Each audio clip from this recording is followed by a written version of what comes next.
Leader of the opposition, Lennox Linton, is standing behind a decision to not nominate a candidate for the Integrity in Public Office Commission.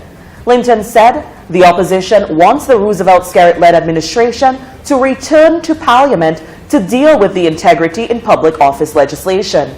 The act was amended in December, where the number of commissioners was reduced from 7 to 3.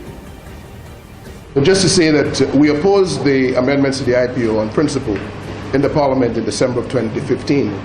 And we thought that rather than make the legislation better, more effective for the work that it was intended to do, the government actually reduced the effectiveness of the legislation, made it worse, in the interest of persons in the government, Mr. Skerrit, for example. And so we wrote to the Prime Minister, I did, in my capacity as head of the parliamentary opposition, outlining specific areas that we think needs to be addressed in the legislation before we move forward with it. That letter was sent to the Prime Minister in February. We're now in April. There's not been an acknowledgement or a response to the letter.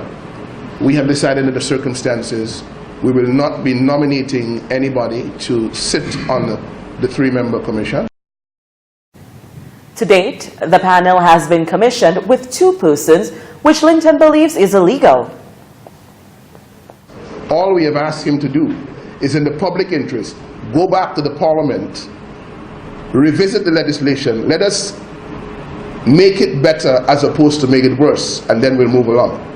Instead, he has taken the position that we should, in the parliamentary opposition, join him in the corruption of the process, in facilitating corruption using the Integrity in Public Office Act. And we are in no way, shape or form interested in that sort of behavior. We'll not be involved in that. And so unless the legislation is fixed along the lines that we are suggesting, we'll not be nominating anybody to sit on the commission.